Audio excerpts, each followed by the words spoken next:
Webster defines a journey as traveling from one place to another. But in Journey to the Overland, you will do a lot more than just travel.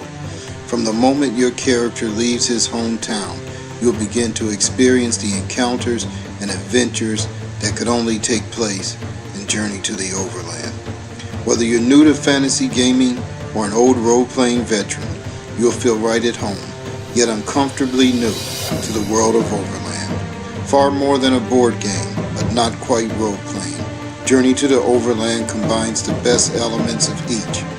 Set in a world where sorcery, magic, and might are the greatest powers, and surviving is the only law, Journey to the Overland gives you what the other games won't: a chance to tackle it all alone.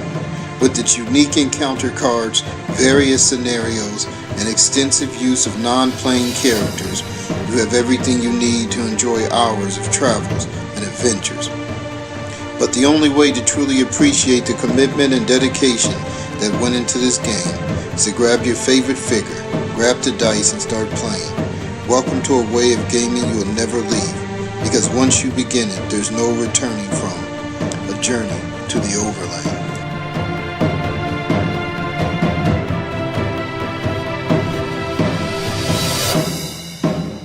Previously on Journey to the Overland.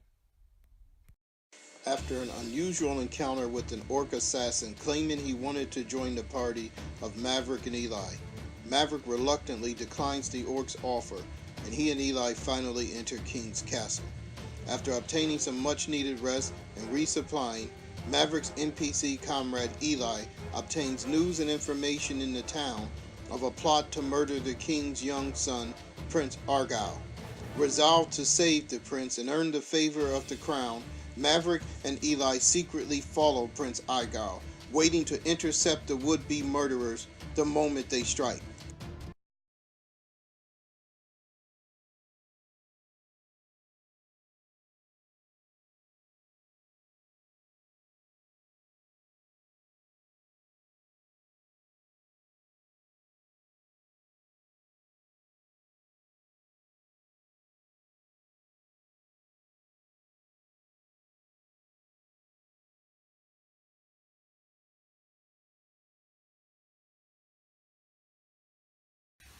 Hey, welcome back everybody to the most recent episode in Journey to the Overland.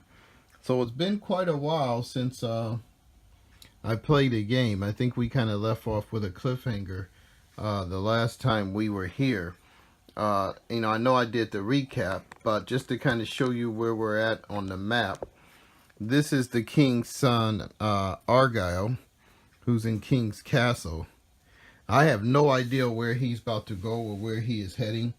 He is on foot, and he is accompanied by his kitchen help, Elias, who will be off camera while we're moving them. I have Maverick over here, who is going to leave town as as Argyle leaves, because we are going to be kind of following him, waiting for these bandits or these murderers to attack so that we can jump in. Now, Argyle will not be checking for encounters as he goes. He will follow the normal movement and terrain effects, but he won't be checking for encounters. So that is going to be pivotal, because we may get slowed up or stopped by encounters, and it may affect whether we're able to help him or not in his situation, depending on how our situation turns out. Maverick is fairly healthy. He currently only has 10 wounds, which is probably the healthiest he's been in a while as he's set out. Future Town is still closed by this orc warlord and his army, for lack of a better word. That may come into play. I mean, if Argyle heads up this way and gets into trouble, or we get into trouble, we will not be able to evade into Future Town, because I don't even have any troops to take this guy on. Other than that, I did wind up buying me some armor. I think I got him some scale armor. I think I got us some food, because I knew we were going to be journeying. So we have 18 units of food for 3. And just in this game, I've decided I'm going to use kind of these counters here to represent food, or these chits. And I have 3 colors, so I will show you here. So the white will just be 1 basic food unit. The yellow will be 5 food units, so increments of 5. But the blue will be what I call the units for 3. So anytime I use a blue unit, that can actually feed up to 3 people. And so I will start with 18 of those, which for the most part they will be off camera, but it's just something I can take away or put together when I'm buying or using food like that. But I should be pretty stocked up on food. 18 is like 2 weeks supply of food. I didn't have enough to get a spear because I keep telling myself to buy a spear when I go to town, as it will help me with the hunting. I know people probably think the hunting is real hard, but if you're hunting with no spear and no bow and no arrow, it probably would be hard, even in real life. I mean, you're basically trying to run down an animal and stab it to death. We have no traps, so I do still want to get a spear. We are on day 3 of the game. And so I do need to update our weather, which I haven't done. This was the week's event, so the layoff, so we're going to have to update that, I think. But we're only day 3 of the week, so that's going to stay in effect. The weather the last day I played was an avalanche, so hopefully we won't get that. Although I don't think that would affect us since we're not up in the mountains. So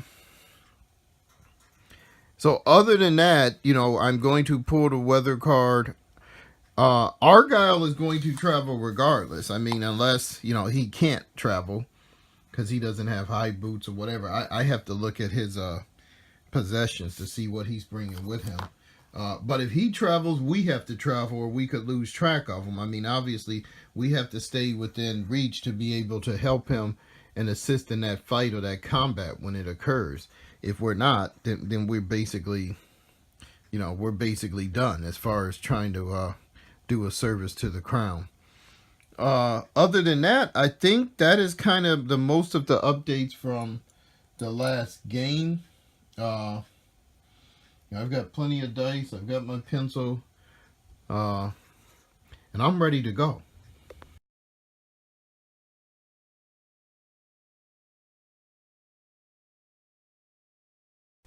Okay, so let's get started. First, we're going to pull our weather card for the day. And we have rain.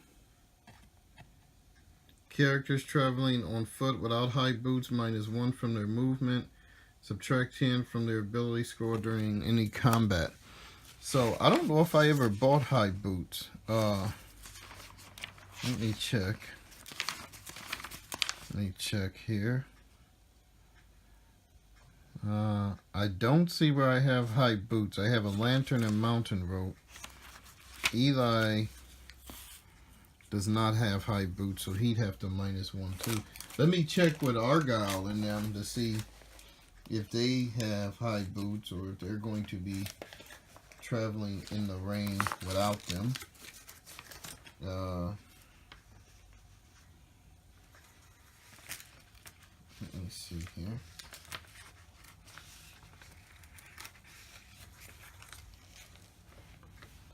There we go. This mounted, he has 1 guard, Elias. Chainmail armor, Argyle. He has a dagger. He's wearing leather armor. It doesn't say anything about him having high boots. So they will be -1 from their movement today as well. But I mean, obviously, Argyle is going to be traveling whether he has high boots or not, because he thinks he's off on his little adventure. So he will be able, normally you can move 2 when you travel on foot. He will be moving 1. So let's see what direction he's going to go in. So this is my direction die I've been using lately.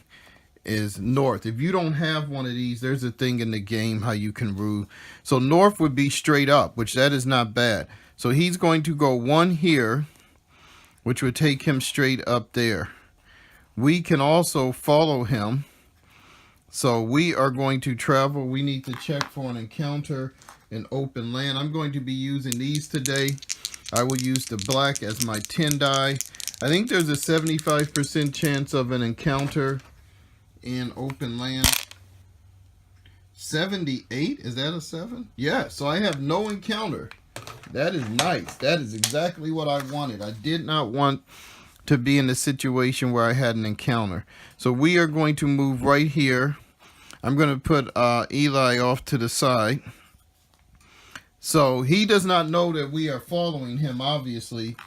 But that is day 1. Remember, by the time we get to day 10, the bandits are automatically going to attack. Now, let me see about when do we check. So it says here in the instructions, each day he is out of the town, there is a 10% cumulative chance the murderers will attack. Therefore, after 10 days, they will attack automatically. They will attack from his left and appear on the map 3 hexes from the prince.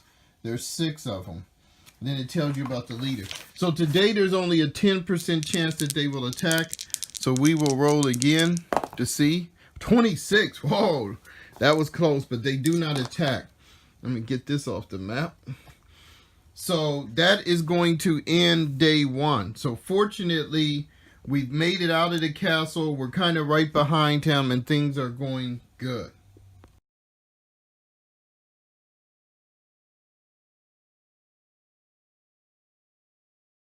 Okay, so we are on day 5 of the week. I think I might have said day 1, but it's just day 1 of this scenario. But we are on day 5 of the week. We have a card that said strong winds today. So I don't know if you can hear the winds in the background. But it says brisk strong winds, roll on the random direction chart. If you travel in that direction, you add 1 to your movement. That may help the prince wherever he's heading. So that direction is southeast, which we know the prince is not going southeast. He is heading north. So unless there's something to change that, that is the way he is going to keep going. But he can move his normal 2 today. So that would take him 1, 2, right up there. We are going to follow him. First of all, I got to put up a food unit from the other night. So we're just going to toss that in the bin over there to show that we did pay for our food. That was for me and Eli, my thief. Let's roll for an encounter as we follow him. 64. So me and Eli will have an encounter. And let's see what this is. This could be interesting. Oh, a Minotaur? Your party has passed within the range of a Minotaur. Any women in your party will be lured away and begin heading toward his hex at best speed. This will continue to do so until he is killed or they reach the hex. So I have no women. So in close, if you defeat him,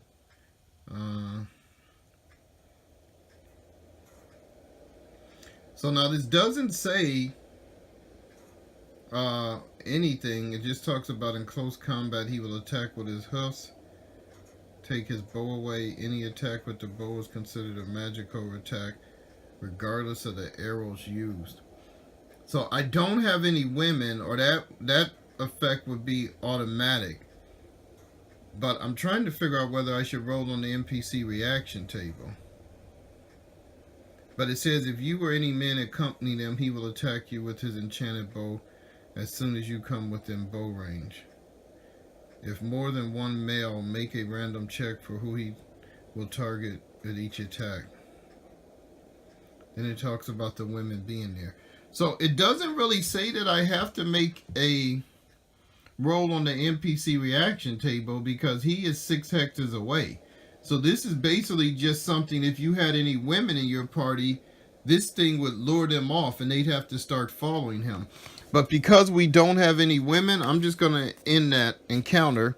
And we are going to stay hot on the heels of young, I think I'll be right here, of young Prince Argyle. Now, there's a 20% chance today that the thieves will attack. It's his second day out. 31. So we're still just missing it. We're kind of just outside of that attack range. By day 10, we know they're going to attack if we get that far out.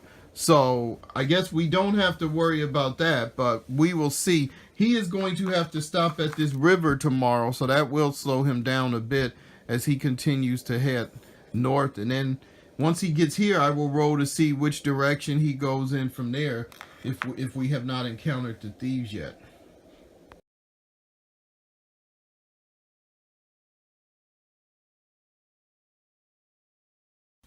Okay, so we are starting day 6. So far, I have to say, things are going actually fairly good for Maverick and them, because we've had 2 encounters, but neither of which have kind of distracted us or pulled us away from the prince. The weather has actually not impeded us a lot. We're kind of right behind him. Even if we get bad weather today, he's going to have to stop at that river, so that might allow us to catch back up with him if we have to do that. But overall, I'm actually very pleased with how the scenario is going, because we are kind of right where we need to be. And I think within another day or two, those murderers will strike. We know they're out there somewhere. We kind of know which way they're going to be heading from. So things are going good. But let's pull today's weather card. I've already pulled the food over. We've had no need to hunt, so that has been good. Let's put up the strong winds, and let's see what weather card we're going to get. Wow. Clear and windy. All characters add 1 to their movement rate. Well, it's not going to actually, it's not going to actually help us with clear and windy, because like I said, again, we're heading right toward the river. So, but, it's not going to hurt us either, which is another good result. So the prince is going to move. He has to stop there at the river. We have to, again, roll for an encounter. I think, is open plain 75%? Let me just check, because that's what I've been assuming. And, like, if it's lower than that, I'll deal with it later. Yeah, it's 75%. So we will roll for that using the black die again.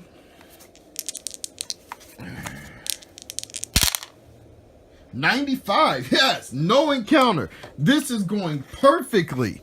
So we are right behind him. He has stopped at the river. Now, it's going to be important.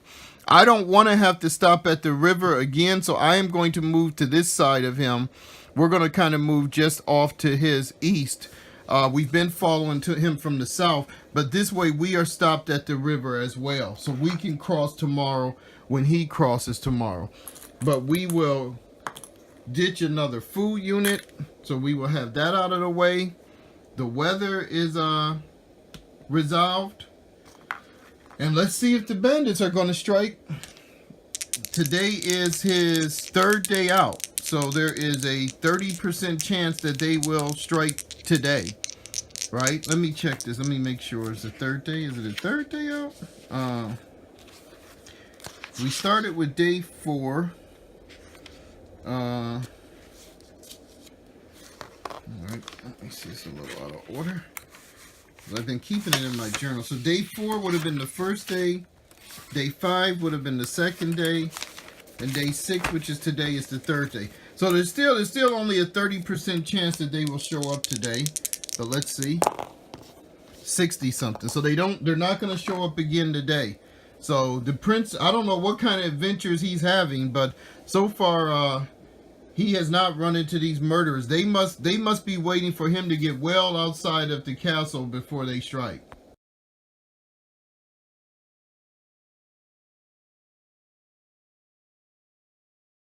Okay, so we are back. We are right on the tail of the young prince. Of course, he does not know we are there.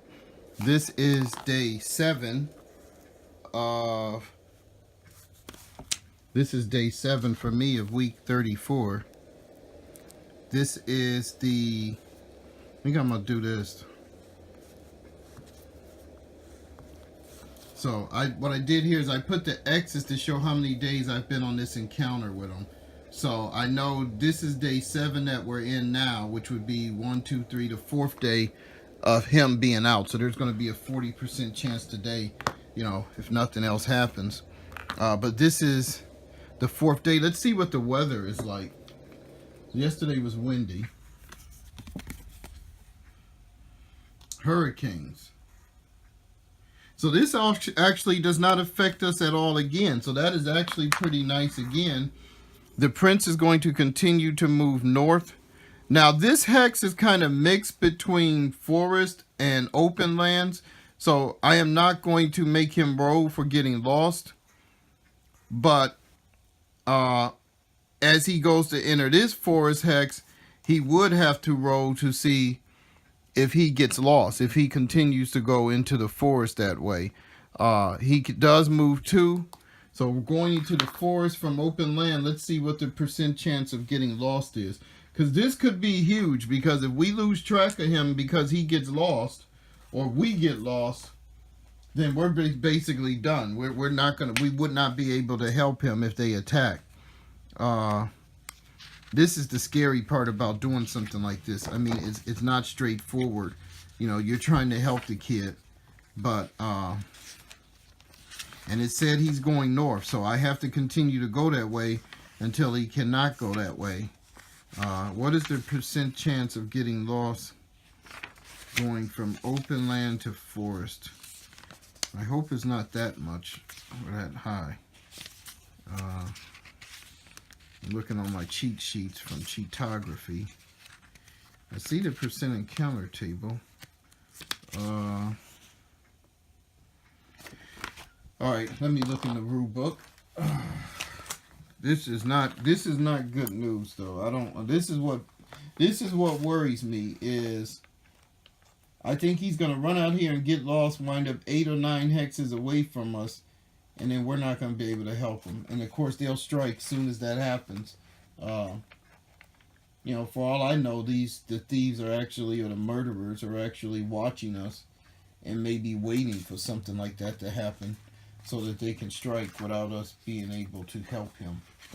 So, if we go to the getting lost table, if you are going from open land to forest, there's only a 40% chance.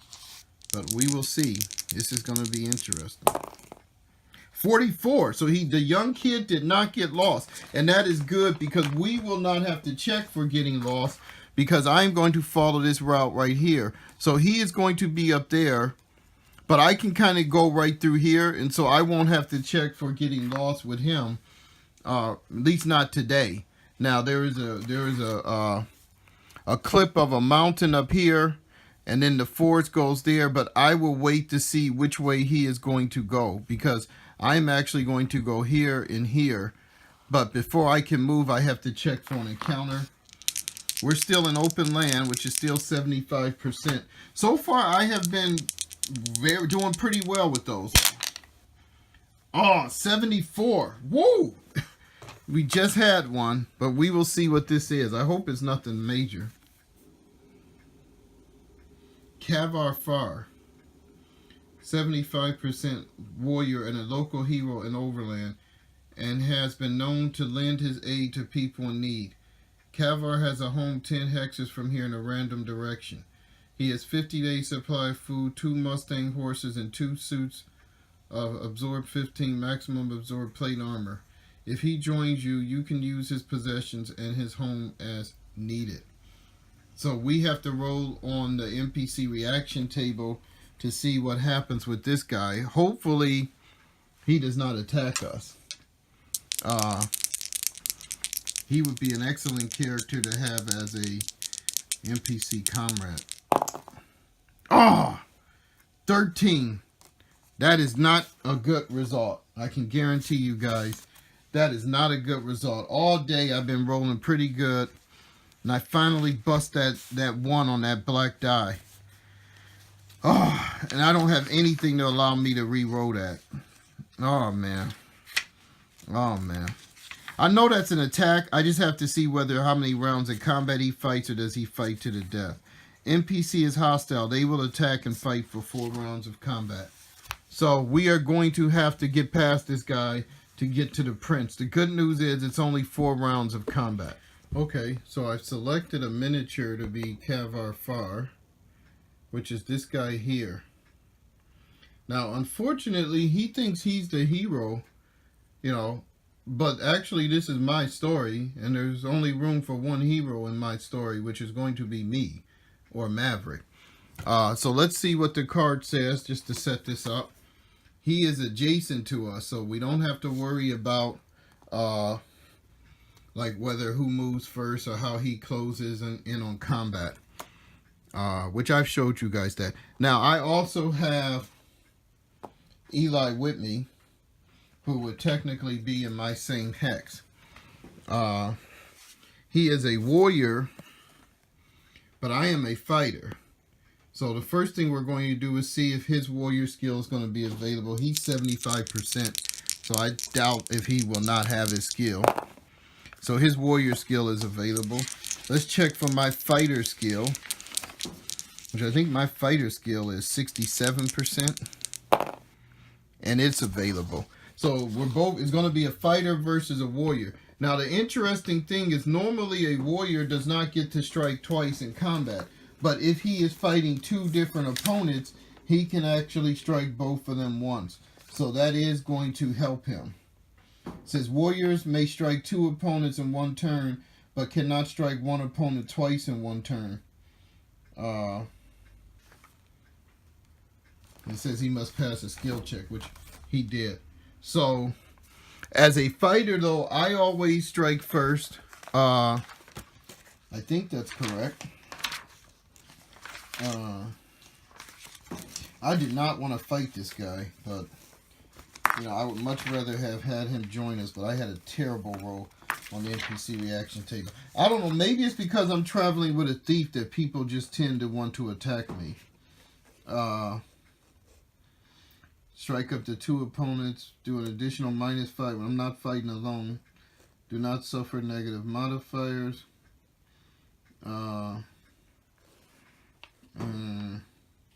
May use weapons in combat. It does not say that I strike first. Let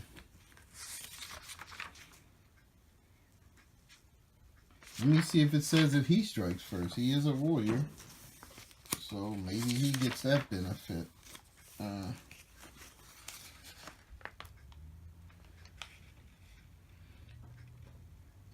Warriors always strike first in combat unless surprised. So he will strike first. He has a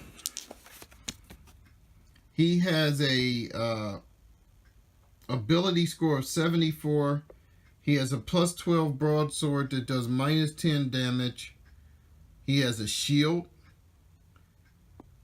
So his first strike against me. Now I have to see if I want to choose a defensive action. He's only fighting 4 rounds and I'm not trying to kill him. So I will choose a defensive action.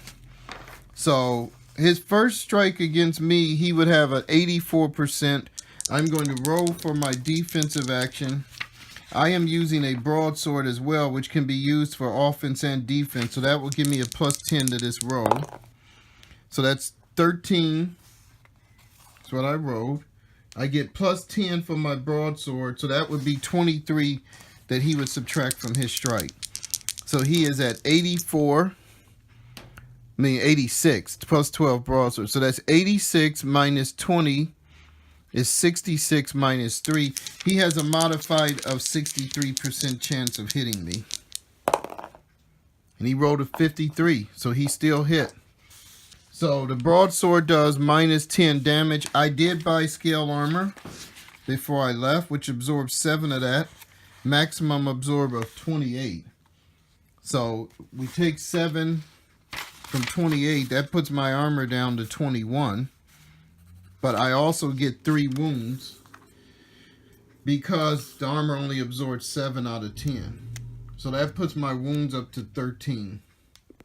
He now can strike at Eli. Eli has to decide if he is going to do a defense. Eli will choose a defense as well. Hopefully he'll roll better. This black die is going bad on me.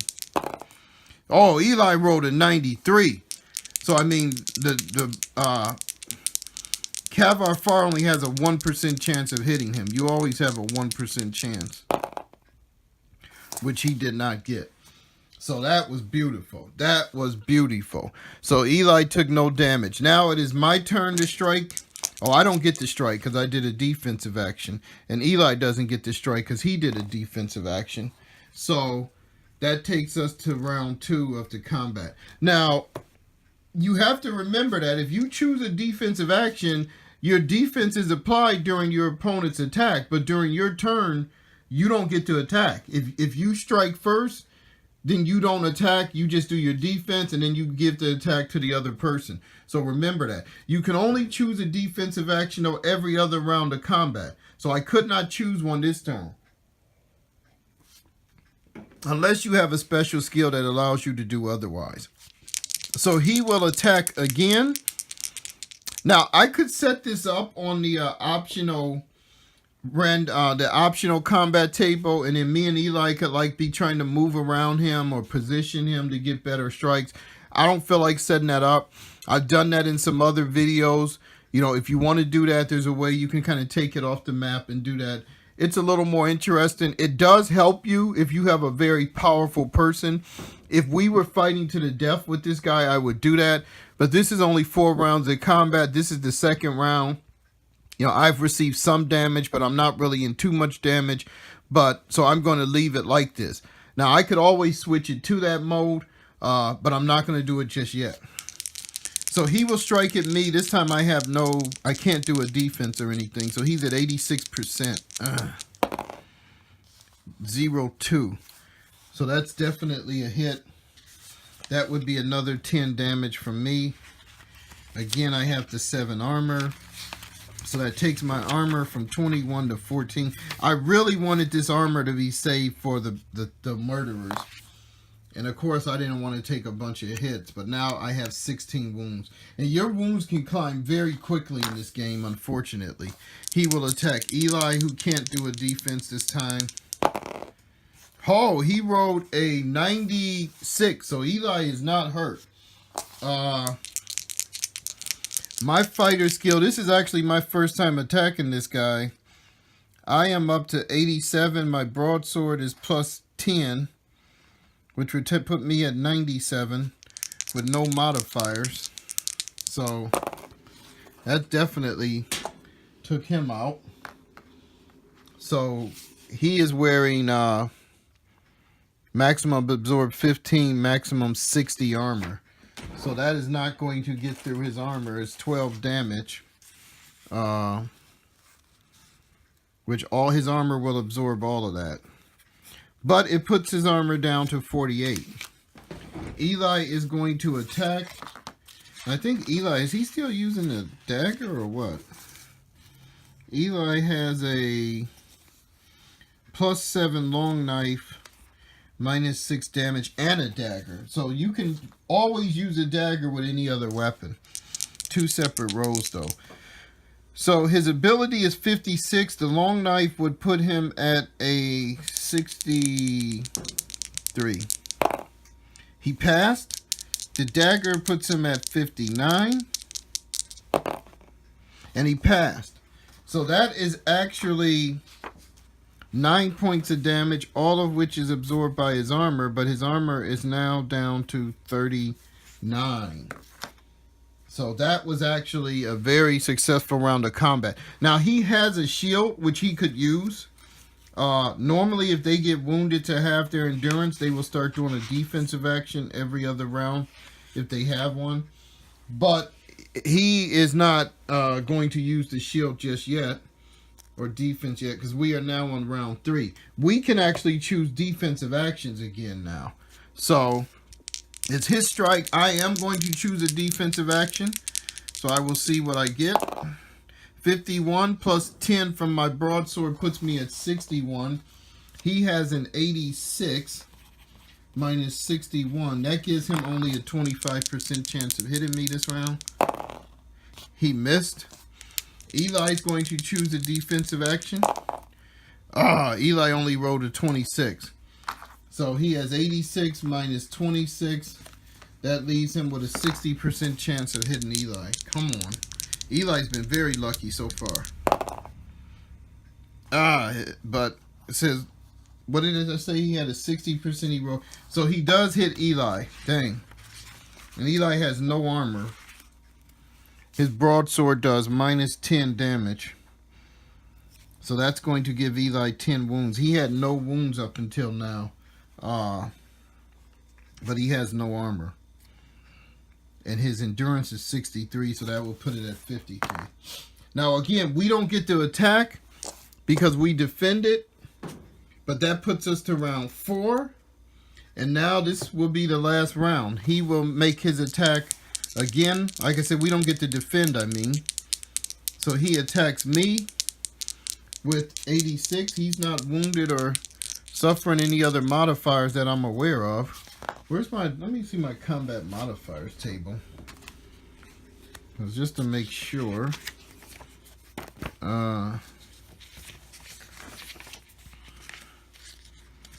So again, there's a cheatography sheet for this if you want to look them up, or you can use your book. All right, so here's the combat modifiers. Let's see if we should have been applying any of these. So opponent is mounted. So I should have been minusing 5 from him for wearing armor. I don't have to minus 5 because I am a fighter. So he actually would go from a... He would go from having 86 to attacking me to 81% chance. He rolled a 46, so that will get through. Which is going to give me another 3 points of damage and put me up to 19. Lord. And I think that's going to just about bust up my armor. This guy is hacking away at my scale armor. So my armor is down to 7.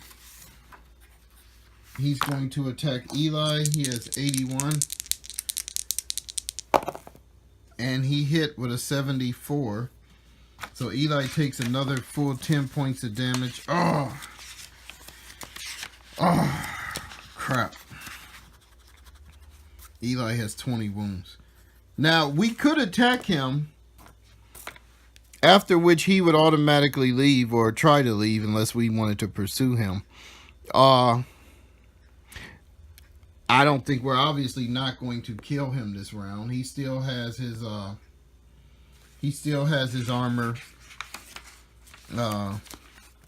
which is at 39, which I could probably get through that armor. But I don't know, dude. No, I think I might have been forgetting something, because I think fighters get to strike twice in combat. So I actually could have got 2 strikes on him in one of those turns. Let me double check that.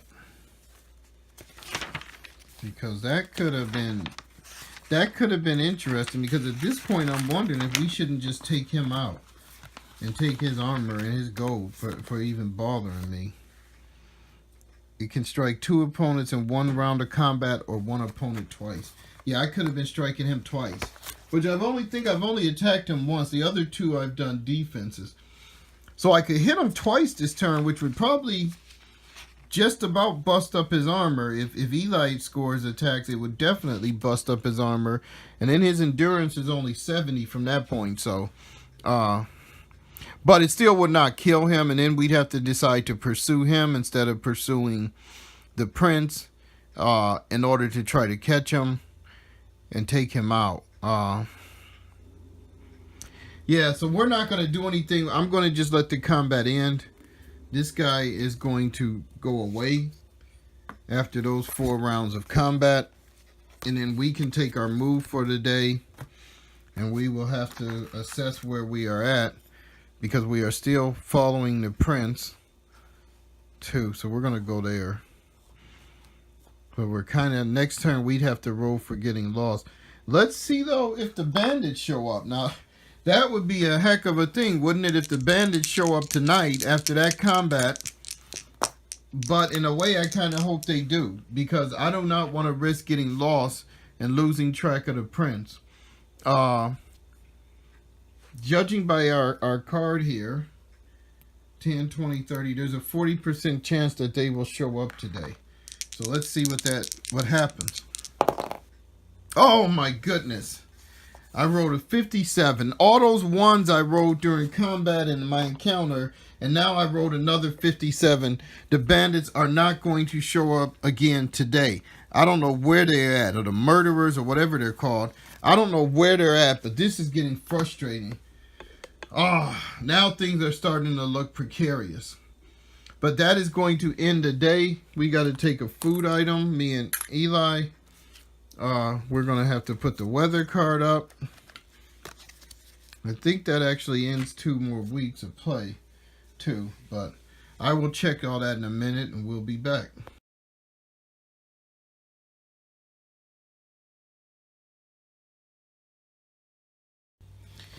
Okay, so that ended a week. The week started out pretty good, but by the time we got to the end of the week, kind of what I had feared was starting to happen.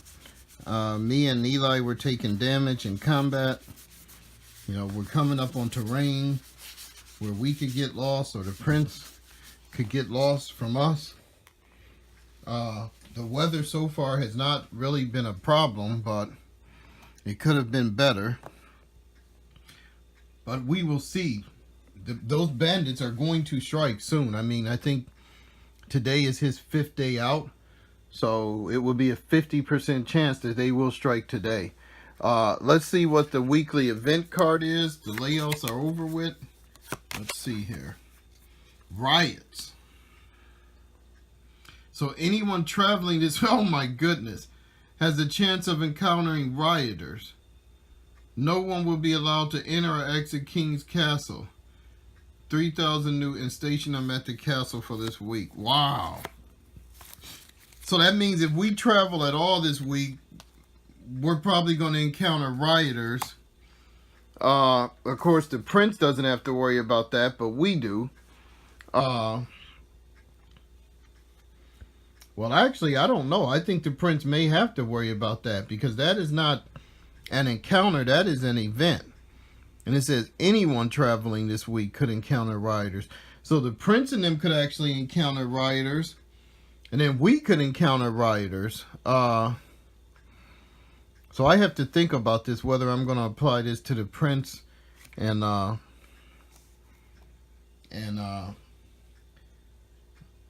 was that, Elias, the guy with him? Oh man, see, normally I would not travel when there's a bunch of rioters running about, but you know, I got to stay up with the prince, and he is going to keep moving, although I do not know what direction he is going to go in now, because he cannot go forward because of the river. If it says north, he would keep up this way.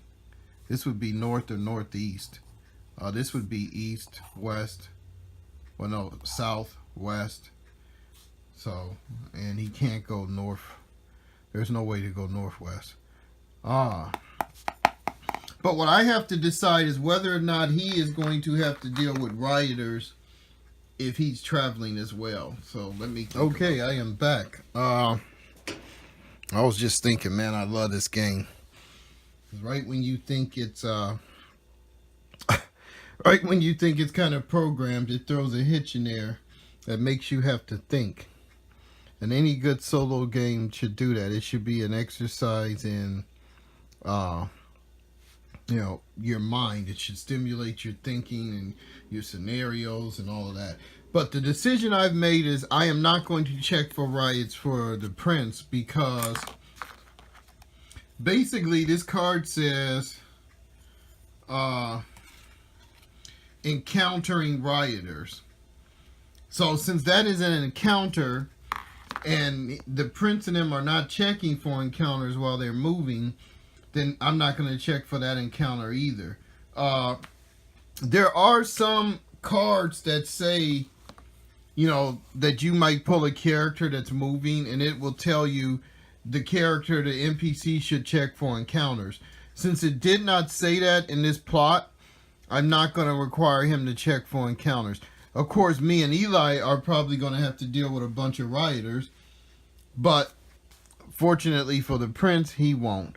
So once again, this is getting very interesting. I need to see which way he is going to go. So this says southeast. So that means he is actually going to start heading back toward me for some reason, which is actually good because he's going from forest to open land. So he will have to check from getting lost but usually it's not that high a percentage if you're moving from forest to open land. So let's get him moved. So going from forest to open land, woo, it's real strong. It's only a 10% chance of getting lost. So I mean, you almost would have to fall on your face to get lost. 21, he almost got lost, but he didn't. So he is actually going to move 1, 2, which is good for me because now I don't have to check for getting lost entering the woods. I can stay kind of right where I'm at. I could actually not travel today because either anywhere he goes, he is going to have to either stop here and then roll again, right? Because he hits the water. So if he goes there, let's just say he goes his full movement and he goes there. Well, tomorrow I could move 2, 1, 2, and I would be about 1 hex behind him. So depending on where his attackers appeared from, I could still help him. I'd be within range of helping him. Although I probably would, that would probably worry me a bit if they attacked on that day. As it is, I mean, if I didn't travel today, I could avoid the rioters, but I would be 1 hex away from him again. And we know his attackers, I think it said, are going to approach from his left, which is where I'm at, and they would be 3 hexes away. So if they show up today, they would literally be about either there or 1, 2, 3, or there, which is where they'd come from. So I would definitely be able to get into range to help him from this hex, because assuming they attacked him from here or here. Now, if they went this way, I could not help him. I'd be out of reach. So it's almost imperative that I stay within range of him and at a place where I know I'm going to be able to help him. So I do have to travel. So we need to roll for an encounter as well as checking for rioters. Now the way it works when you have something in an event card and an encounter card is you have to check for, and I don't know, I've never really thought about this, whether I should check for the rioters or check for an encounter first. I don't really know if it matters, but since you normally check for encounters before you move, I'm going to do that first. Then I will move, and then I will roll for the rioters. We'll do it in that order, because an encounter can actually determine where you move, whereas the rioters, if I move at all, I'm going to encounter them, but we will see. So we have a 75% chance of having an encounter. If anything goes well, hopefully we might can have somebody join us that can help us deal with the rioters. So we rolled a 12. So we're definitely going to have an encounter on top of this. Okay, this doesn't look that bad. Let's see what's going on here. Keeper of the Scrolls. This old and wise mage tells you that he has old and valuable knowledge, and that if you pay him 50 gold pieces, he will give you a scroll about the nearest town. He will not join you, and he will not attack. No roll on that. That was not bad, all things considering. I would like to have gotten a scroll from him. I'll leave this out so I can update my journal that I met him. But, you know, all things considered, that was actually not bad at all. So we are going to go here, right outside of Fire Castle. And then we are going to roll for the rioters, which at 70%, we're almost definitely going to encounter them. You guys have not seen them yet. I will show you that event. 53. So we do come across the rioters. So let's get to that. So there are the rioters. Actually, I rolled a 5.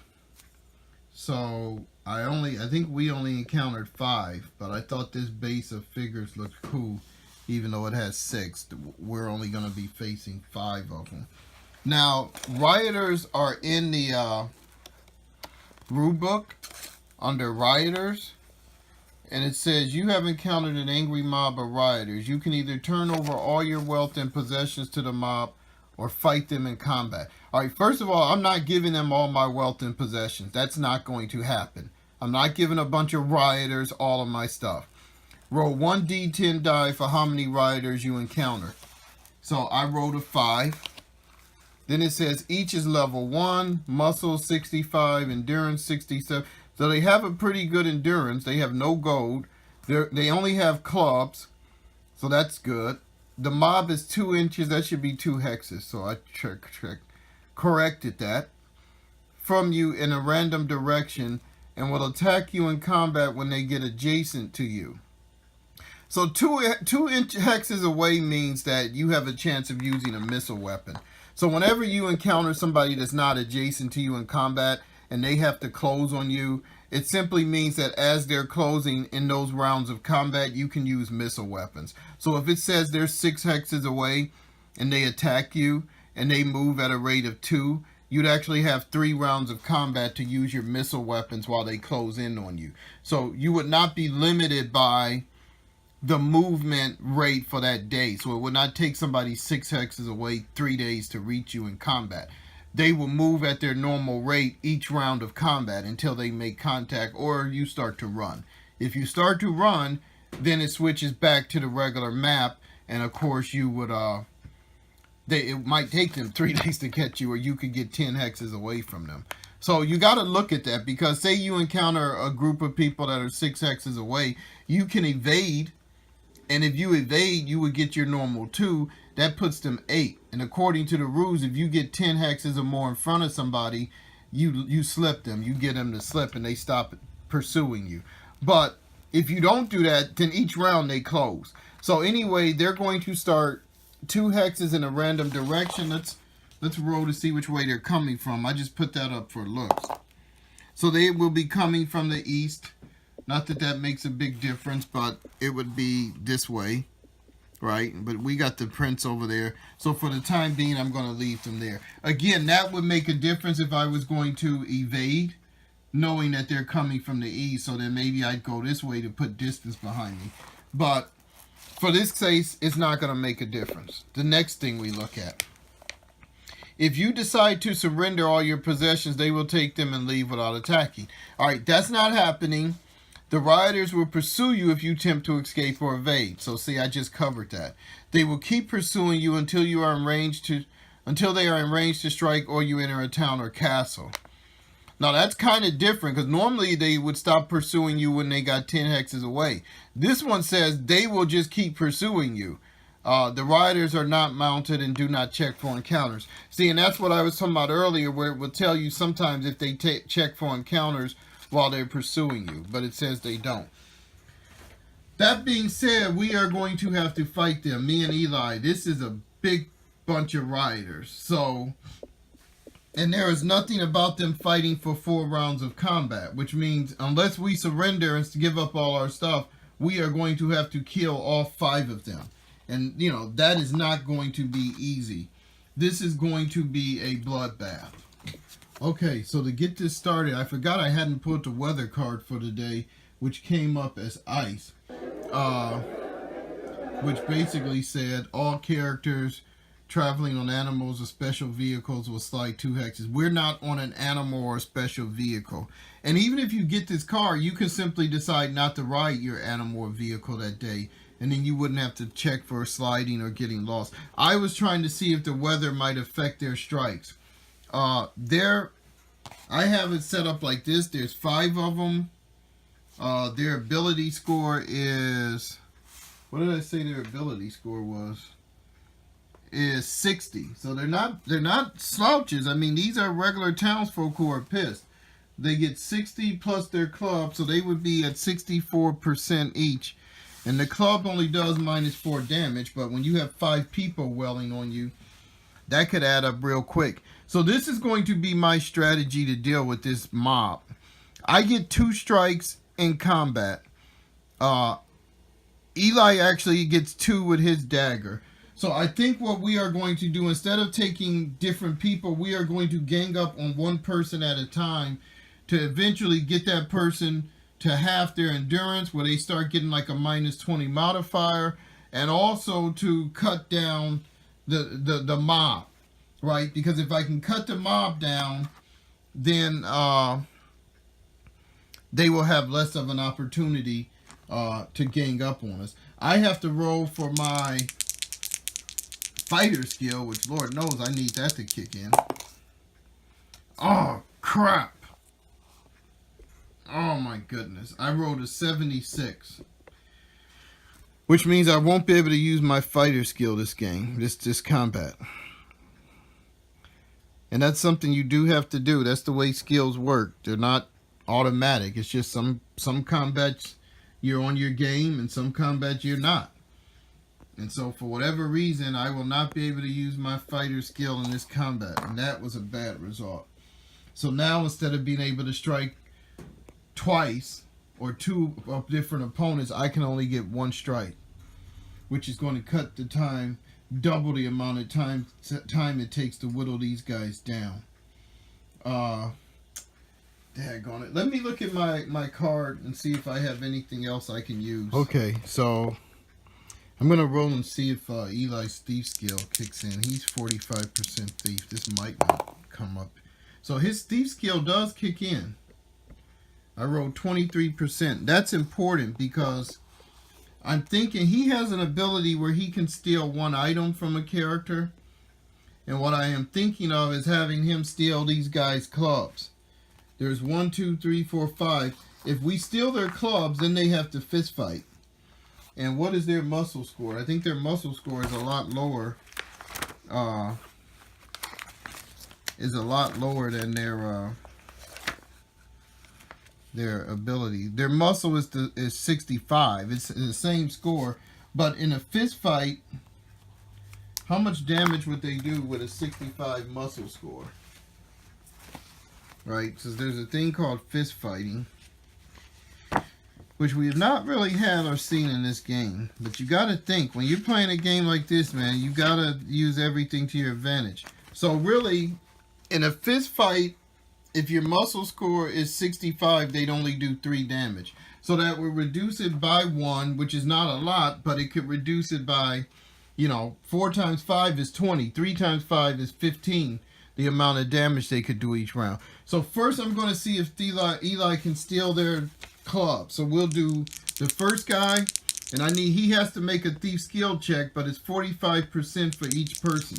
The first one, yes.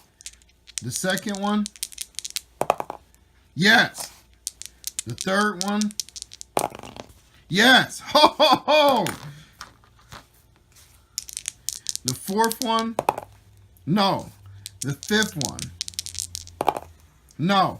So 3 of them have no clubs, right? So 2 of them will get their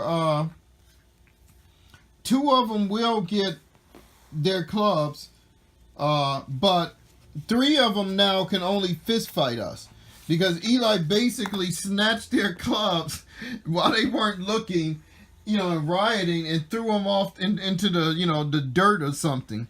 So that is going to be very huge, very huge. And we can concentrate on the 2 that do have their clubs, and I'm just going to have to, we're just going to have to wear him down little by little. Let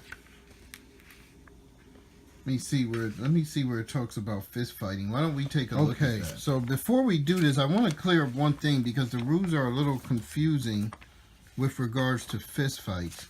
Now, there is a section on page 128 called well, that's not the right one. Sorry. 130 called optional fist fight rules. These are not the fist fighting rules, right? This is an optional one if you want to do more detailed fist fights between 2 characters. The normal fist fighting rules, which I could not isolate, I think they're mixed in here somewhere, but under the normal fist fighting rules, the way it works is a character attacks with their muscle score instead of their ability score. If they hit, then the number by their muscle score is the number of damage that they do, which would be, you know, for them it would be 3. But if you see here, it said it should be used when doing things such as fist fighting. But it's not very clear how you fist fight. But that is how a normal fist fight occurs. You just roll for their muscle score, and if they hit, they do that damage. Now, the interesting thing about this is these characters, the rioters, actually would have a higher chance of hitting me with their muscle score because it's 65, as opposed to with out their muscle score, because their ability is 60, then they get 4% for the club, which would be 64. So I'm actually giving them a 1% higher chance of hitting me in exchange for doing 1 less damage if they do hit. But ooh, sorry about that. But for the purposes of this combat, you know, I think it just makes more sense to focus on mitigating the damage as much as possible. I mean, I was a lot more confident about this fight when I thought my fighter skill would kick in. But now that it hasn't kicked in, you know, this could go either way. This could be very close. But I think if I do knock their damage down to 3 instead of 4, you know, they still have a pretty good chance of hitting me, but we're going to have to just do it this way. So let's just get started. So their agility score is what? 60. It's probably higher than mine, which is 51. It's not higher than Eli's. So Eli's is 88. So he is going to attack the first rider that has a club, because we're going to focus on the 2 that still have clubs. He has a 56 plus 7 is 63. He's not wounded to half his endurance yet. So 63. Let's see what he rolls. 12, that's a hit. His dagger, 27, that's a hit. So Eli is going to do a total of 9 damage to the first guy.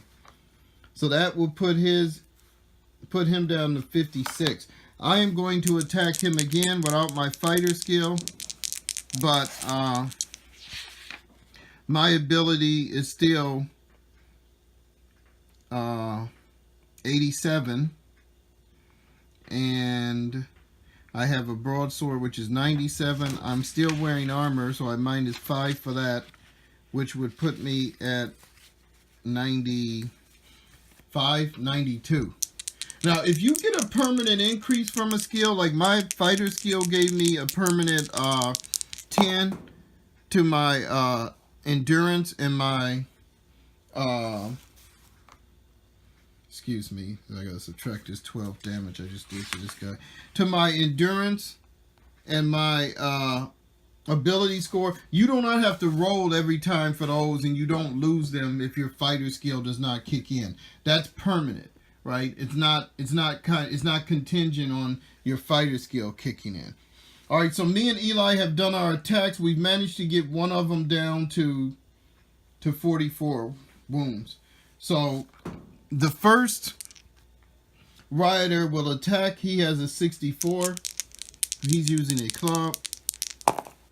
He hits. So I will take that one. The second one with the club, he hits, and I will take that one. So that is a total of 8 damage, which unfortunately is going to destroy my scale armor, which I did not want to happen. I will take 1 wound as a result of that. So that puts me, I think my endurance was 79. That will put it to 78. But I didn't want Eli to take that. The other 3 rioters are fist fighting. They have a muscle score of 65. So this one will attack Eli. He hits.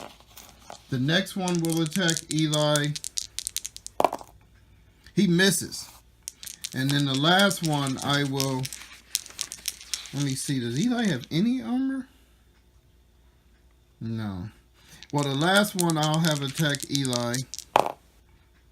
65, his muscle score is 65. Oh, he just hit.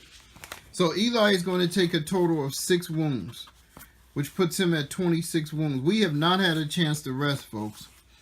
I took my 8, and so that will resolve all 5 of their attacks. And now it is back to me and Eli. So Eli is going to attack. We're going to focus on that same guy that we've got down to 44, because he still has a club. So Eli needs a 63. Yes. And he needs a 59. He misses with the dagger, but he does another 6 damage. I need a 92. So I hit. So 6 plus 12, we'll take another 18 off of this guy. That puts him down to 26. So he is wounded to half his endurance. He minus his 20. So he only has a 44% chance of hitting me now. But he does. The other one is going to attack me with his 64% chance. He misses. So I will have one of the fist fighters attack me with his 65% chance. He hits. So that is a total of 4. Wait, no, the guy with 4 missed. The fist fighter hit, so I take another 3. Right? Take another 3. Did the first guy hit me? Right, no, I said he does. The second one missed and the third one hit. Yeah, so I think I take 4 and then 3. So that would be a total of 7 more damage. So that would put me at 27 wounds. Yeah. But that's 3 of them that have attacked this turn. So that leaves 2 to attack Eli with their fist fighting damage. 1 hits. Goodness. And the second one hits. So Eli takes another 6 damage. Ah. So Eli is now at 32 wounds, which is half his endurance. Right, 64. Yeah, so he's going to be minus in 20 now. Ah. Alright, so it's back to us. Eli will attack the same guy. And I should have Eli start fist fighting. What's his muscle? His muscle's only 59. But right now he's at 56 plus 7 is 63. Minus 20. He would only have a 43% chance of striking. Whereas with a muscle score, he'd had a 59% chance, but he would only be doing at 59. I think his muscle score at 59, is that 3 damage or is that just 2? That would be not worth it. Let me see. He'd only be doing 2 damage. Alright, I'm just going to let him roll. He needs a 43. We just got to keep fighting. He misses. His dagger, he's at 59 minus 20. He needs a 39. He misses. So Eli is missing now. He's not helping me at all. Doggone it. Alright, I'm at 92 still. I hit. That does 12 to this first guy. He is now down to 14. So one more and I could knock him unconscious. And if I knock him unconscious, he doesn't get to attack anymore. But now he gets to attack me. He's still at minus 20, which is 44. He rolled 47. He rolled 47, folks. So that missed. The second guy with the club is at 64 still. We haven't put any damage on him. He missed, yes. So I will have the third guy attack me who's fist fighting at 65. He hit me. I'll have the second guy attack me. 66, he missed. And I'll have the last guy attack Eli. And he hit. So I took another 3 that round, which now puts me up to 30 wounds, which I do not like. That's not good. Eli is now at, now I don't know how we're going to be of any help to the prince. Eli is now at 35 wounds. But it's back to us. I am going to actually, well, let me let Eli go first, because this guy is at 14. If Eli hits at all, he will knock him unconscious. So I'm just going to roll, try to get low. That's a miss. One more for his dagger. That's a miss. Oh my goodness. Eli's just totally missing. Alright, so I will attack the guy with 92. So I did another 12. So one of them is now unconscious. So that leaves 4 riders. The 4th rider is, so the next rider with the club is going to attack me with his 40, what is he, 64 still. Yeah, he's not even wounded. Crap. He missed. He rolled like a 90. So he missed. So you have the next 3 guys that are fist fighting. I'm going to let them attack Eli, because I can't keep taking any of these wounds for Eli. He's got to hold his own. If he doesn't hit people, you know, I don't know what to tell him. I might have to let him invade on his own. He is an NPC comrade, so I can't do that. So Eli, this guy attacks Eli with 65. I mean, they're only fist fighting. He misses. The next guy, he hits for 3. And the last guy, he hits for 3. These guys are rolling better than Eli is. The freaking riders are going crazy. So, I actually have a round shield. I could spend a round of combat giving that to Eli so he could defend himself. Because I can't do defensive actions or we're dead.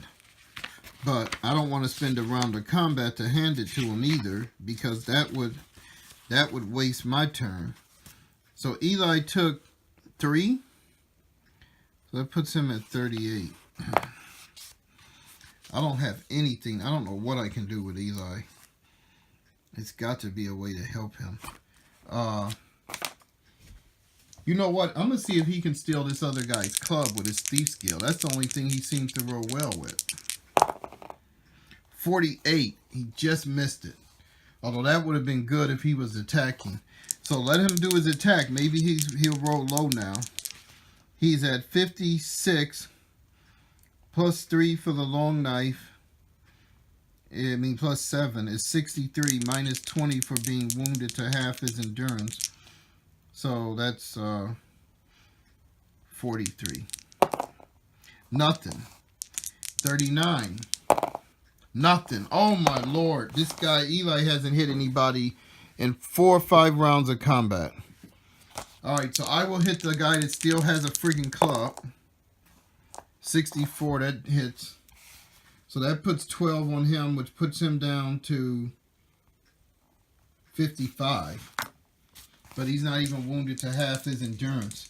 I mean, I don't even know if I can survive this at even just taking 3 or 4. But let's see. He attacks with 64. And he hits me. So that is going to give me another 4 points of damage. And I have got to pay attention to what's going on, because this is getting desperate. Daggone it. So there's 3 more of them to attack. I'm going to let them attack. I'll let them attack Eli, because he's got to hold his own. I'll let one attack me. He's at 65% fist fighting. He missed. The other 2 will attack Eli. That one hit. And the last one hit. Oh my goodness. So Eli's going to take another 6 points of damage. I mean, they're just beating the crap out of him with their fists. He's at 44 wounds. His endurance is only 63. So that means he takes 20 more wounds and he's dead. And he's going to be unconscious if he takes 10 more wounds. So I'm looking at this fight and I have to honestly decide whether we can survive this. because we may have to evade and leave the prince. And the funny thing is, according to the rule book, they're going to follow us if we evade until we enter a town. And we can't enter future town because it's blocked off. So the nearest town we could get to is like, what, I want to say way down there, King's Castle. Holy cow. This is not looking good, unless they're blocking a town. Well, that's Fire Castle. That's not a town. So you can't go in there. Oh my goodness. This is not looking good at all. This is what I had feared. Eli has got to start hitting some of these guys, even if it's little damage. So he is going to start fist fighting.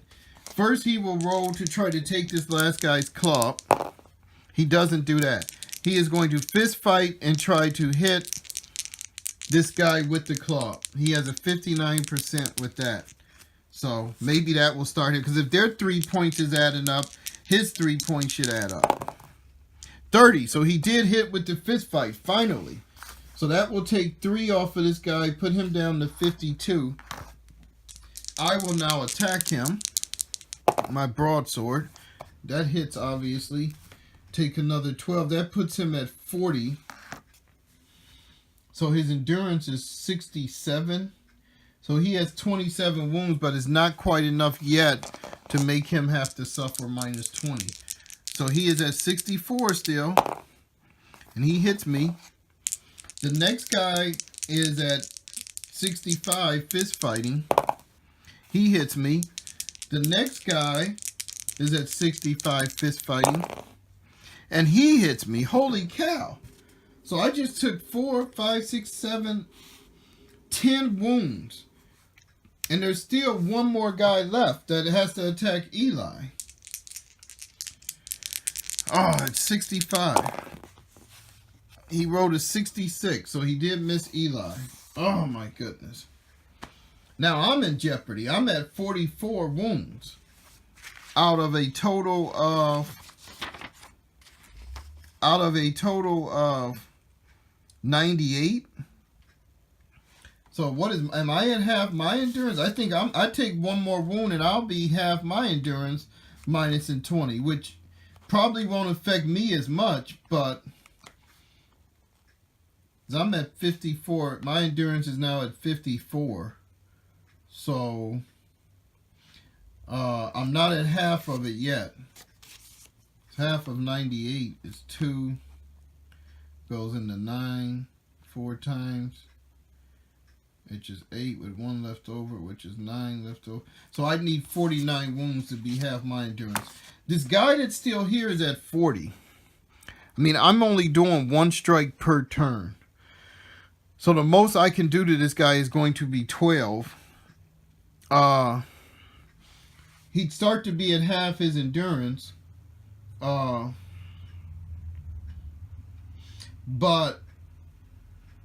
if Eli could do 3, that would put him down another notch. Then that would just leave 3 guys for us to deal with. So let me see what Eli does. He's at 59. Well, first let's see if Eli can steal his club again, because his thief skill is working. He needs... Well, no, let's see if his attack works first, because I've been rolling low with that stealing club stuff. He missed. Well, let's see if he can steal the club. He missed. Oh, my goodness. He's not helping me at all this fight. So I will attack the guy again. This is just ridiculous. All right, sorry about that, but we are back. My attack did hit, so he is down to 28 wounds. But, of course, now it is their turn to attack us. The guy with the club now, though, is only at a 44. I'm thinking of switching the dice up, but I'm not going to switch it on their turn. So he is at a 44, which is what he needs now to hit with that club. 45. Oh, that mug changed at the last minute. Almost screwed me, but he missed. So there's 3 more. I have to decide whether to have them attack me or Eli. I mean, if they all hit and they're all at 65 strong, that whole fist fighting might not have been a good idea, because now that I think about it, the fist fighting does not go down because they are wounded. Or does it? Because it says in combat. What's the table? I think combat you do minus 20 regardless. So that would go down for, instead of from their muscle score, would be subtracted from their, I mean their ability score would be subtracted from their muscle score. If we can start wounding them. I mean, I'm not even attacking them at this point. Oh my lord. Oh, this is getting dicey. Yeah, it's a combat modifier, so this is combat. So we could start to get them down, but we haven't even attacked any of them yet. There's 3 left to fist fight. I don't know whether I want to put them on me or Eli. I mean, unfortunately, Eli is just not holding his weight. I mean, he has 44 wounds. His endurance is only 63. He has a knife and a dagger. All right, he's going to try to hit with his... they're going to try to attack Eli. Because I got to be around in order to take people down. I mean, there's a lot of damage that still needs to be done to even have a chance. And I can only do so much by myself. Because if Eli doesn't get through this time, we may have to run. Which I really don't want to do. So the first one's going to attack Eli. 93, he missed. The second one will attack Eli. He hit. The third one, he hit. So that's another 6 wounds to Eli. He now has 50 wounds. So, his endurance is now at 13. He takes 3 more wounds and he will fall unconscious. And possibly die. Oh my goodness, this is looking real bad. This is looking real bad. So it's back to us.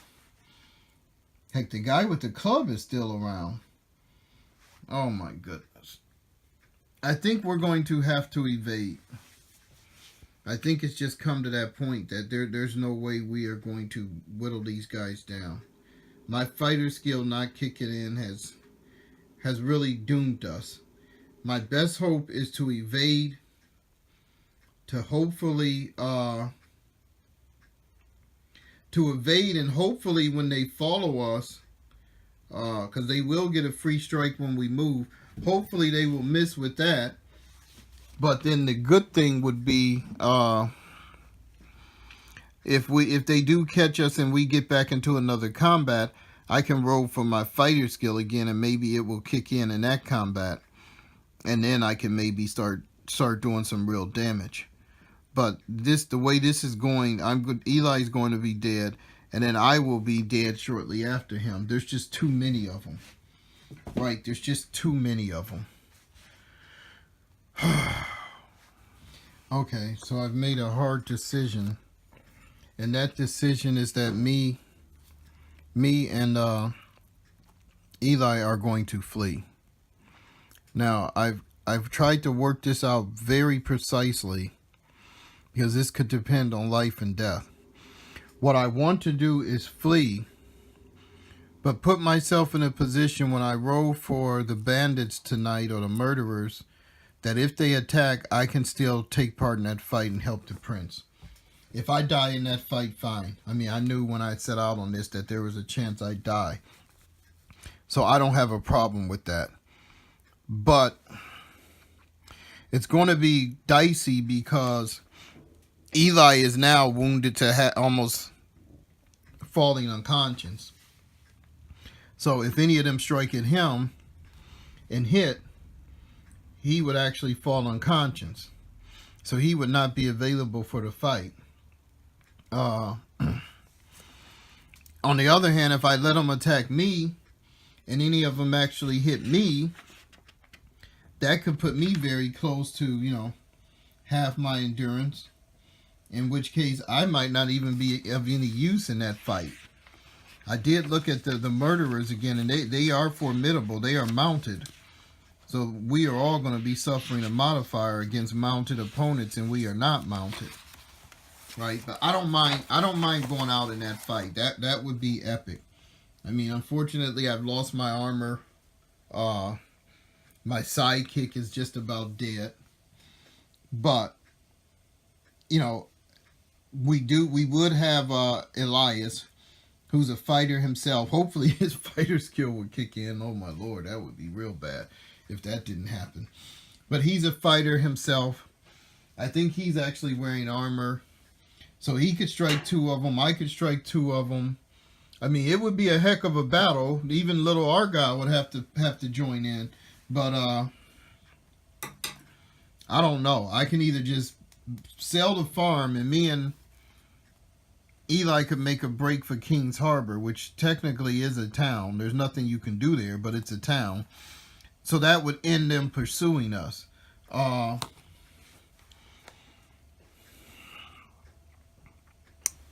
Yeah, so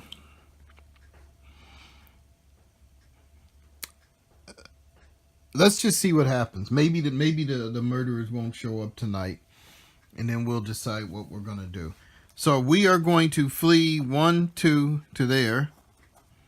Right, we're gonna go through his hex, because that puts us in range if the murderers come from this way. There is 1, 2, 3, 4 of them left that will get a strike as we leave at a -20. The first guy is already at -20, so he would be at -40. He's rolling 64. He'd need a 24% chance, and I will try to have him hit me. He misses. So the other ones are at, they have a 45% chance at their fist fighting strike. There's 3 of them, and I will have all 3 of them try to hit me. So the first one, he hits me. Oh, what a the second one, he hits me. This is classic. The third one, and he hits me. Oh my Lord. I just took 9 points of damage while I was running from guys that only had a 40% chance of hitting me. Oh my goodness. So I now have 53 wounds, which means I am now wounded to half my endurance, which means I'd suffer a -20. That would be on top of the -20 if the bandits show up. Oh my goodness, that was as bad as it could have gotten. I mean, that was just as bad as it could have gotten. My endurance is literally at 45 right now. All right, and these guys cannot follow us yet because they already moved for the day. That's the way I'm playing. So this is going to be the big roll. We've got rioters on the map chasing me and Eli. We're both almost unconscious. The prince is still about. And now we have to roll to see if these murderers show up. So basically it's a 50% chance. 50 or lower they do. 51 or higher they don't. Oh! Oh! They show up. They show up.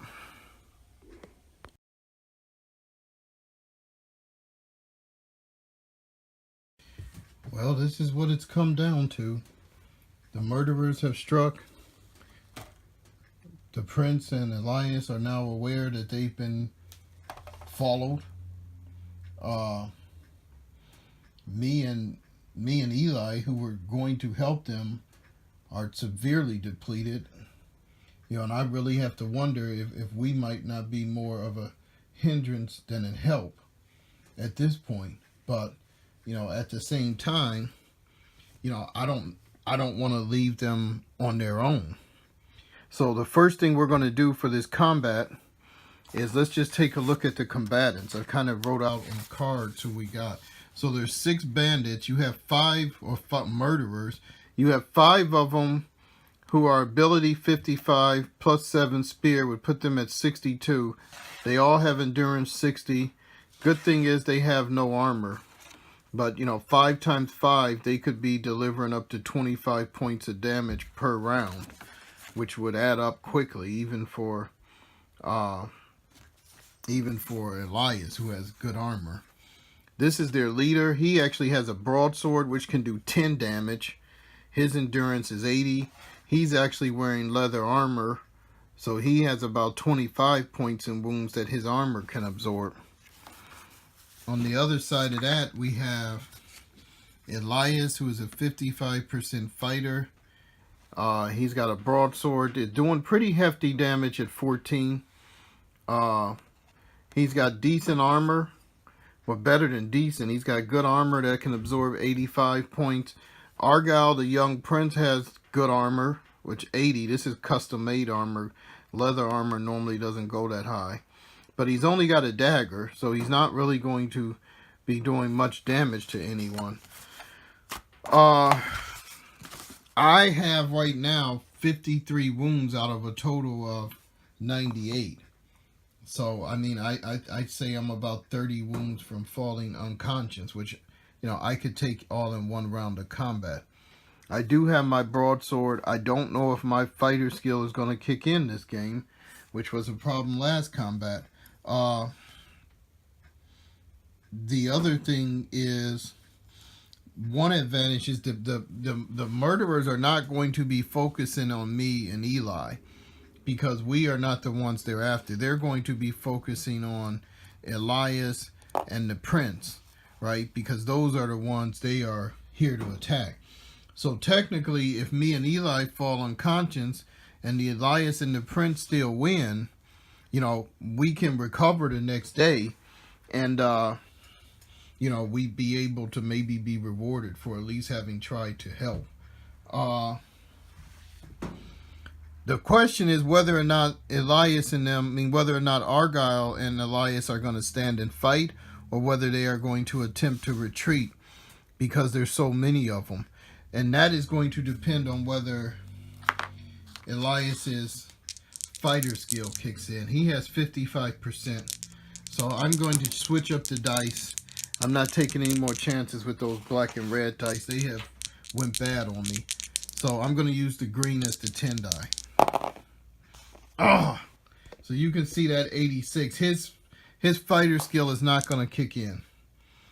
And I could check for mine, which is 62, but at this point, that's almost a battle right there. And mine wouldn't kick in. Holy cow. These dice are worse than the last ones. Oh my goodness. So I am now playing as the prince and Elias. And I think they are going to choose to evade, because it says these guys will start 3 hexes away from them coming from their left. So I mean, if we just ignore these guys, we focus on the leader. I think Argyle was, I want to say he was here, because I swapped him around with this guy. My character is here. So if these guys are 3 hexes away from his left, that would put them 1, 2, 3 hexes away from being in contact with him, which is technically only 2, because 1, 2, 3 would they be in his hex. But in order to see now what they are going to do, because without our fighter skills, we just had no chance. Technically, they could actually evade right now into King's Harbor and end this encounter and basically get away from being pursued from this combat. I would never have gotten a chance to help them, but that would end their encounter. These guys would disappear, and me and Eli would have to deal with the rioters tomorrow, in which case we could try to evade into King's Harbor. So they are going to, the prince is going to evade. I think Elias would tell him, look, we need to get out of here. There's too many of them. So that's just a simple 1-2, and that would get him and Elias out of there and away from the murderers who caught them out in the open. They are not going to attack us because they don't even know we're with them. So we would move them off the map because their prey has eluded them. It leaves me and Elias on the map. We do have the rioters who are still hot on our tail, but at least we have seen that the prince was able to get to safety. I mean, if he was still out there running or was in an area where he couldn't have escaped, then I probably would have, I obviously would have tried to stay with him and tried to intercept the murderers. But as it is, it's a bit anticlimactic, but as it is, that is going to end that scenario and is going to end this game session. I don't know, guys. All I can say is I kind of apologize for. I think I made some bad decisions, and I'll kind of discuss that in the recap. Take care. See you next time. My name is Maverick. I'm from the town of Milesdale, and I live in the Overland. The Overland is a dangerous place. You never know what you will run into, and you never know what you will find. When at all possible, never ever travel alone. And when all else fails, it's better to run and live to fight another day. And in the end, if you have faith, hope will light your way.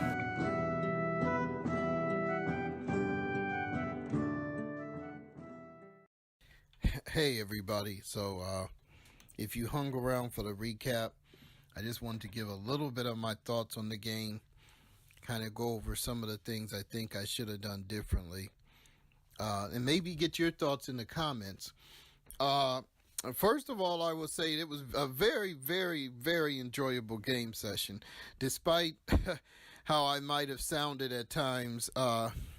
It was very enjoyable. My heart was pounding at different times during the game. Now, I was tempted a few times to give myself a mulligan and to redo things and to fudge some things, but I didn't do that. And one of the reasons I didn't do that is a lot of times people will say they think the game is too hard and you die too quickly. And one of the reasons I try to do these playthroughs is to show people that if you're dying that quickly and that easily, it's probably a result of the decisions you have made. And to give you a classic example in this game, when me and Eli encountered the rioters, and I rolled and there's 5 of them, I could easily have just started evading then and made my way to Kings Harbor or one of the other towns. And that would simply have kind of gotten us some space and time. We probably would have took some damage and took some wounds, but I think they started like 3 hexes away from us. So if we don't let them close on us in combat, we start evading and moving, it's not likely they're going to catch us before we reach a town. And especially with the river we had there, which I think we were sitting right on the river, so they would have had to stop to cross it.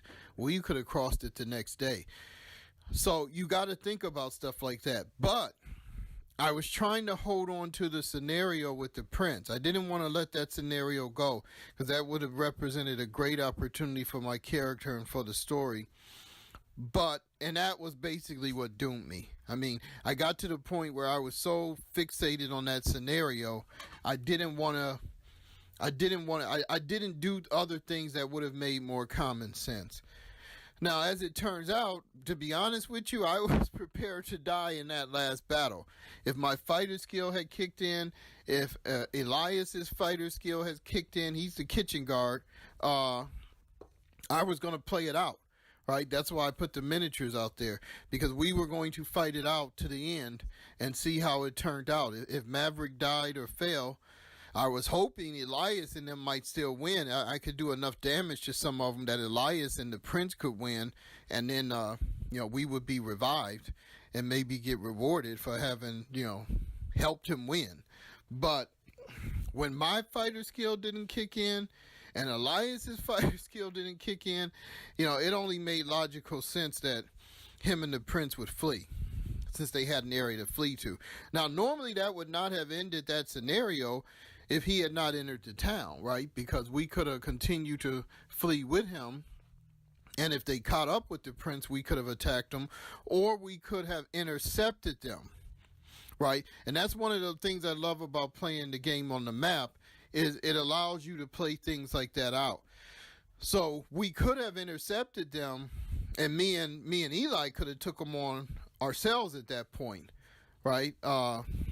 Which normally would not be advisable, But, if things were going good, it might have been worth a shot. I was actually hoping that at some point we would have encountered somebody like when we encountered Kavar Far. If I could have gotten him to join us by saying, hey, we're looking out for the king's son. This thing is about to happen. There's this plot to kill him. Will you join us? Right. Now, if you're GM in the game and you have a GM, you can do that. You can kind of play that out, and maybe he'll give you a bonus to your roll, or he'll roll for the NPC. But since this is a solo game and I'm solo playing it, I had to go by what the rules and what the card said. One